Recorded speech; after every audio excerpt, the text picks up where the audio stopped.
حي على الفلاح.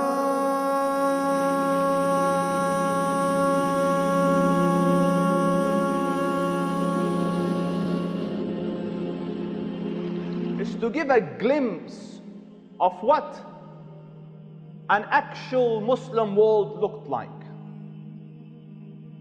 We have a long legacy of contribution to the world in its entirety.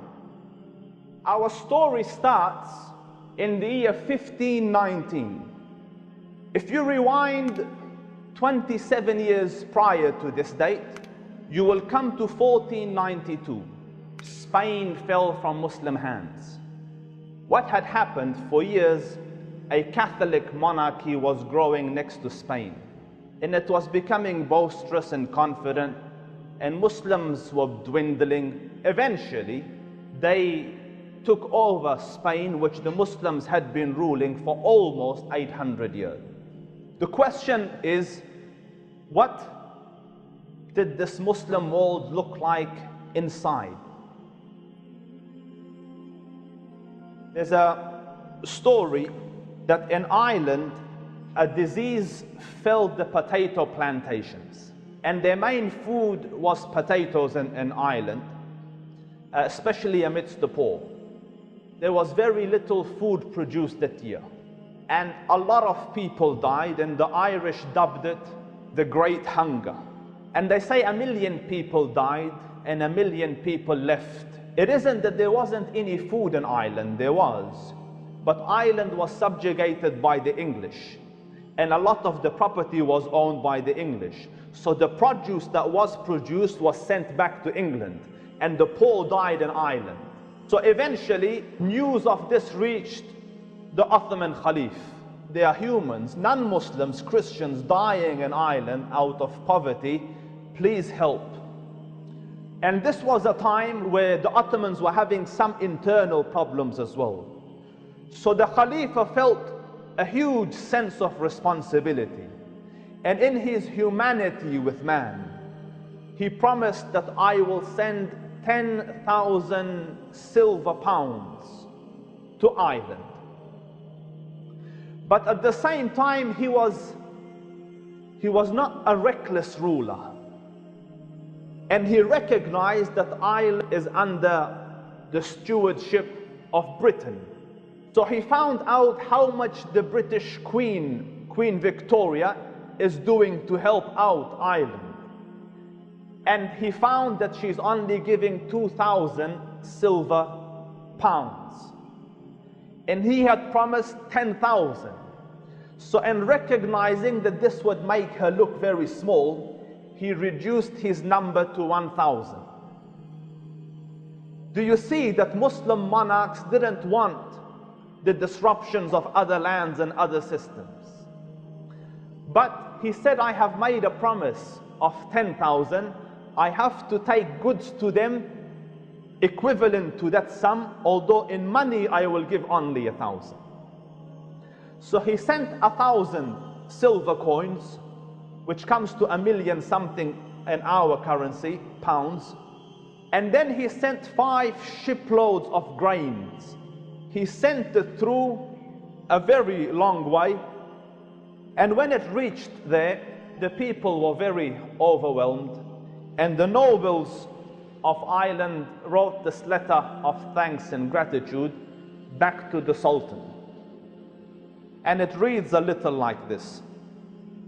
We, the noblemen, gentlemen, and inhabitants of Ireland, want to express our thanks and gratitude for the Ottoman Sultan's magnificent assistance.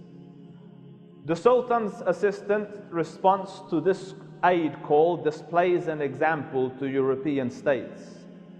Numbers were relieved and saved from perishing through this timely act. We express our gratitude on their behalf and hope that the Ottoman Sultan and his dominions will be saved from the afflictions which have befallen us.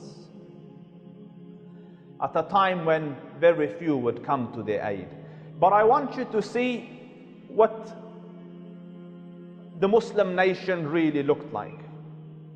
I am arguing that Islam was a very progressive organization, the Muslim government. And when Islam came, and the amount of emphasis it put on ilm and knowledge, it created a culture of seeking and learning. You know, everyone wanted to learn. Everyone wanted to know. Allah Rabbul Izzah in the Quran says, look at the heavens. So the Muslim would look at the heavens. So Muslims, you know, devout Muslims were there thinking, contemplating, studying, learning what is happening. And through this, they came about with trigonometry and geometry and astronomy and all the rest of the sciences. So sciences began to develop. The contrast was mind-boggling. Here's a fantastic thing. In France, there was a library. How many books? 700 books in the Library of France. At the same time, in Muslim Spain, one library had 500,000 books. And there was more than 700 libraries. When the Catholics came and took over, they wanted to take all sign of Islamic contribution off. You know, to build a fake history, and they have in Spain. They burnt 1 million textbooks. And because of the safety and security and welfare that Islam had in place, innovation started. And I don't say innovations in deen, but innovations in technology. So you have like this wonderful individual, such an amazing story. You know, he had a longing to fly. So Islam provided such a good life that this gentleman decided, why can't I fly like birds? So he went to the Grand Mosque and he made what is probably the first parachute and stood on the minaret and jumped down, you know, hoping to fly. And he had a rough landing, the poor guy. At this stage he was relatively young, aches and bruises, but he survived. His next attempt, he was 75 years old. They had resilience, they didn't give up quick. And he put eagle feathers on silk and bamboos and then went to the local mountain. So he stood there and he jumped and he flew for about 10 minutes, but his landing was a bit rough. So he goes, it didn't have a tail. Like if I had put a tail, it would have been better. And it took the Wright brothers years before they came back to where this individual was in Muslim lands. In the field of medicine, Islam was centuries ahead of everyone else. The streets of Spain were paved 400 years before it would even reach Britain. Then there is this notion, you know, we keep women back. So let's look at female scholars in Islam. My teacher and Sheikh Dr. Akram Nadwi, Hafidahullah Ta'ala, has done a research 15 years in just the female scholars of hadith. And he says, in my humble research, I have found 9,000 scholars who are female in the science of hadith. Not small, giant of scholars. At the same time, if you look at the rest of the world, in the dark mountains of Europe, the Catholic Church didn't used to recognize women as human. And then we are the oppressors of women. Darda was another scholar of hadith. And just so that you see contribution, she used to teach in the actual masjid and the grand mosque of Damascus, Syria, for 6 months, and then go for 6 months and teach in Al-Aqsa. And her students included the Khalifa of the time, Abdul Malik ibn Marwan.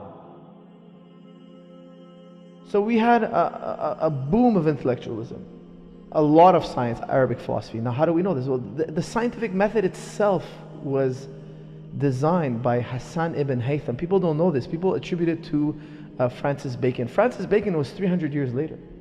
Hassan ibn Haytham was a Muslim scholar who developed the scientific method as we have it today. Now, of course, Aristotle contributed very much. Look, the Arabs, the Muslims, they were at this pinnacle of science. They reached the top of the top. They made the most advances: math, biology, medicine, navigation, all these incredible advancements. The first university in history is in the Islamic world. Anybody who was an intellectual had to travel to the Islamic world, the University of Baghdad, the House of Knowledge, to study. What happened? It's the Mongols that came and chopped down the Islamic world. Came and burnt the libraries of the Muslims. So all these incredible books that we never had passed down to us, all this incredible knowledge, lost. For 80 years, there was a massive onslaught on Muslim people. But within that 80 years, the Mongols also then converted to Islam. Now we're going town to town, opening up mosques. How come the Muslims never rose back up to greatness? Oh, it's because of Imam Ghazali. Imam Ghazali said, I'm abbreviating, math is from the devil. If you read the works of Imam Ghazali superficially, you would know that he was a lover of logic, a lover of wisdom, a lover of knowledge and science. In fact, in his Confessions, he says that, because he has such a trust in logic, he says, nobody could ever convince me that 7 is less than 3, or that 3 is greater than 7, because that would be illogical. The definition of 3 entails that it's less than 7. He says, suppose a man were to walk up to me with a staff and turn the staff into a snake, and that was his proof that 3 is greater than 7. He says, I still wouldn't believe him. I'd be astonished that he could turn a staff into a snake. But I still wouldn't believe the logical inconsistency that 3 is greater than 7, or that 7 is less than 3. That's how much he had of a regard for mathematics. The question is, so what happened? Because today we're very different from what we used to be. My belief, my analysis, and my input in it is, we changed. Allah will give you what you deserve. When you don't deserve it anymore and no longer have the competencies, abilities, requirements to handle that office, Allah takes it from you. The verse says the same. Allah will not take a favor that He has favored you with, except when you change so much that you no longer deserve the favor, so Allah snatches it from you good and clean. And He won't give it back to you. Allah won't change your condition until you change what is within yourselves. So when you change yourself and you become like your predecessors that passed before you, Allah will return the favors back to you. So the secret of it all, in a short sentence, is internal. Become people and have the stamina, the courage, the resilience, the competencies of the old, and Allah will give you the honors of the old. And have the weaknesses and the pathetic lethargicness that seems to be grappling the Muslim world, and you will get what you have today. Wassalamu alaikum wa rahmatullahi wa barakatuh.